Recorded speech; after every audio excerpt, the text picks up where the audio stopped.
Shalom dan selamat hari Minggu buat seluruh anak Tuhan yang terkasih pada saat ini.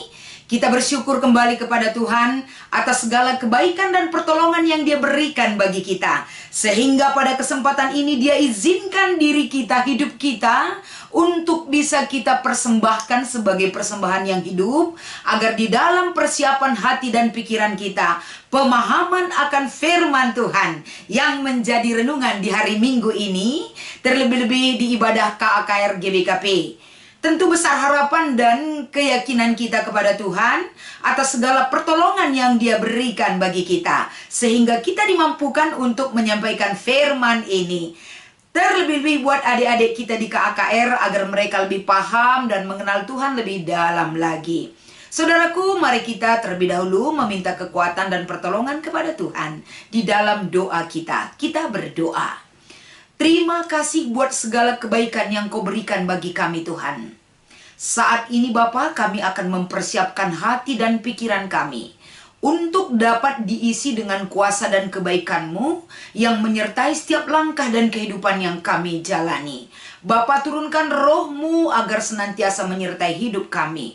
Di dalam nama Yesus kami mengucap syukur dan berdoa. Haleluya. Amin.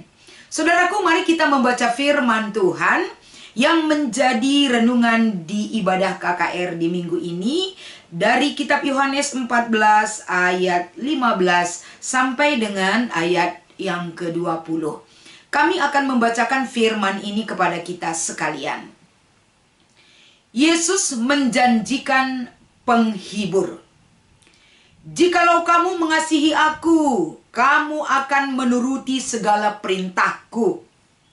Aku akan meminta kepada Bapa dan Ia akan memberikan kepadamu seorang penolong yang lain, supaya Ia menyertai kamu selama-lamanya.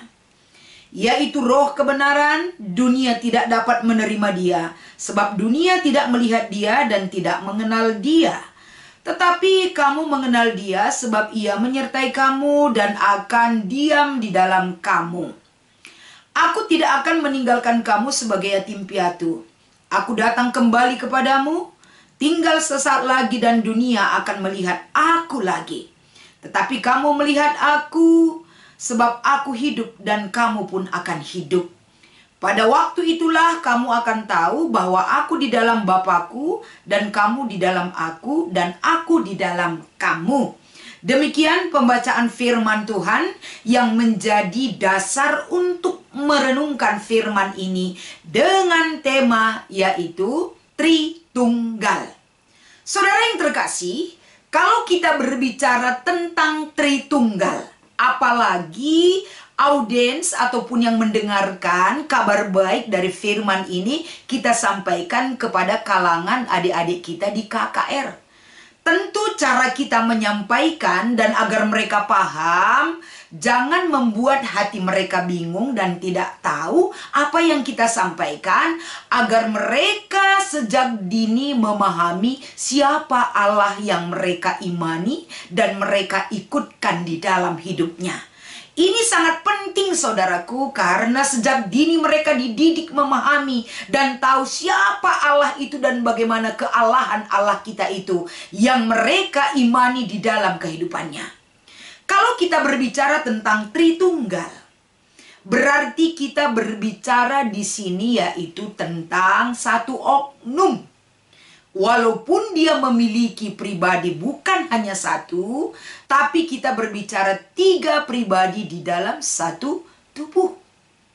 Kalau kita lihat di dalam perkembangan gereja pada saat ini, banyak sekali orang mengatakan ini orang Kristen ini Allahnya 3. Ada Allah pencipta, ada Allah Yesus Kristus yaitu anak, ada Allah Roh Kudus. Kita bukan mengimani 3 Allah. Tapi pribadi Allah yang 3 itu tetap ada di dalam Allah yang Esa.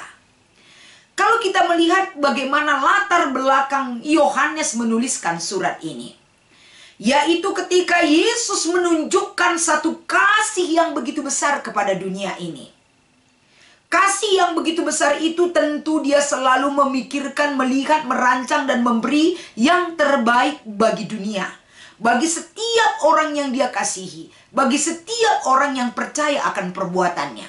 dengan cara apa Tuhan kita ataupun Allah kita yang Esa itu menyatakan diri bagi dunia ini, agar dunia ini dengan mata fisiknya, mata imannya mampu mengaku bagaimana kemahakuasaan Allah itu, dan mampu mengaku bagaimana Allah kita yang Esa itu peduli dan sangat mengasihi hidup kita. Dalam perikop kita inilah, saudara-saudara, Yesus menjanjikan penghibur bagi murid-muridnya, agar murid-murid di dalam menjalankan segala kehidupan mereka ketika Yesus tidak bersama mereka lagi, bukan berarti murid-murid Yesus sudah kehilangan pegangan hidup. Murid-murid Yesus sudah kehilangan pengharapan. Murid-murid Yesus sudah hidup dalam ketidakpercayaan dan lain sebagainya. Tapi inti daripada perikop ini agar setiap orang, siapa saja yang mengasihi Allah itu, salah satu pengajaran yang diberikan adalah mereka harus menuruti segala perintah Allah. Kalau kita melihat bagaimana perintah Allah itu untuk dilaksanakan, ini bukan perkara kecil, ini bukan perkara gampang, tapi perkara yang begitu besar yang bisa kita lakukan dalam pemberian jaminan yang diberikan oleh Allah kepada kita. Ketika Yesus tidak bersama murid-muridnya lagi di dunia ini, begitu galau, begitu kacau pemikiran murid-murid Yesus. Begitu ketakutan orang banyak yang sudah menerima pengajaran Yesus. Tapi Yesus paham dan tahu bagaimana hati orang banyak, hati murid-muridnya. Tapi Yesus menjanjikan kehadirannya melalui Roh Allah, yaitu Roh Kudus yang turun atas setiap diri orang percaya. Roh itu akan menghibur, menguatkan, membawa setiap orang yang percaya agar mereka merasa di dalam dirinya bahwa mereka tidak ditinggalkan yatim piatu. Tapi Yesus berkata, Dia tetap ada bersama setiap orang yang percaya. Karena dunia ini, tempat kita tinggal ini, menolak bahkan tidak mempercayai keberadaan Allah itu sendiri melalui Yesus Kristus. Pada perikop ini menegaskan bagaimana orang yang mengasihi Allah itu sendiri tentu memiliki nilai plus dengan dunia yang tidak mengenal Allah itu. Dunia yang tidak mengenal Allah, dia tidak percaya dan tidak menerima Allah itu melalui Yesus Kristus, bahkan menolak kehadiran Yesus. Tapi apa yang sudah Tuhan rancang bagi dunia ini, saudaraku, agar adik-adik kita di ibadah KKR di minggu ini, mereka memiliki pemahaman yang luar biasa, yaitu bahwa Allah yang mereka sembah adalah Allah yang begitu besar kuasanya, yang mampu menciptakan langit dan bumi dan segala isinya. Mereka bangga memiliki Allah, yaitu yang begitu besar kuasanya. Allah yang begitu besar kuasanya sangat peduli dan sangat mengasihi kita, sehingga Dia menunjukkan cinta kasih-Nya yang tiada taranya bagi dunia ini dengan menghadirkan dirinya melalui anaknya yang tunggal, agar dunia ini diselamatkan oleh kehadiran Yesus Kristus. Luar biasa sekali. Allah itu maha hadir. Allah itu berkuasa atas segala apapun yang Dia jadikan. Dengan cara apapun Allah bisa menyatakan dirinya. Ketika Dia menyatakan dirinya melalui karya penyelamatan di dunia ini dari anaknya yang tunggal Yesus Kristus, Yesus juga mengerti bagaimana rindunya orang selalu melihat keberadaan Yesus Kristus. Tapi misi pelayanan Yesus di dunia ini semua sudah ditentukan oleh Allah itu sendiri, karena Yesus itu adalah Allah itu sendiri. Tapi Allah peduli dengan dunia ini, bahkan murid-muridnya, bahkan orang yang percaya, agar orang yang sudah percaya kepada Tuhan tidak kehilangan, tidak merasa sedih, tidak merasa tidak memiliki semangat dan kekuatan apa-apa lagi. Oleh karena itu Yesus menjanjikan penghibur, yaitu penghibur itu adalah Roh Allah itu sendiri, dan itu adalah Allah kita sendiri. Jadi saudaraku, ketika kita melihat perikop ini, bagaimana kita berbicara tentang Tritunggal kepada adik-adik kita, mereka akan paham dan bangga sekali bagaimana mereka dikasihi, selalu disertai, dihibur, dikuatkan, ditolong hidupnya. Bahkan melihat karya Tuhan yang begitu besar dari karya terbesar Allah bagi dunia ini. dari pemahaman mereka tentang keberadaan Allah yang Esa itu. Jadi mereka merasa bangga juga sebagai anak-anak Tuhan, bahwa Allah yang mereka imani itu adalah Allah yang bisa hadir dalam bentuk apapun untuk menunjukkan kasih dan perbuatannya bagi kita. Berarti Allah tidak membiarkan hidup kita sendiri. Allah tidak membiarkan hidup kita terlunta-lunta tanpa ada tujuan hidup kita. Allah tidak mau membiarkan kita hidup bersedih. Allah tidak membiarkan hidup kita dalam belenggu dosa. Tapi Dia mau menempatkan hidup kita agar di mana kelak Dia berada, kita yang percaya kepadanya akan ada bersama Dia. Begitulah besarnya kasih Allah bagi kita.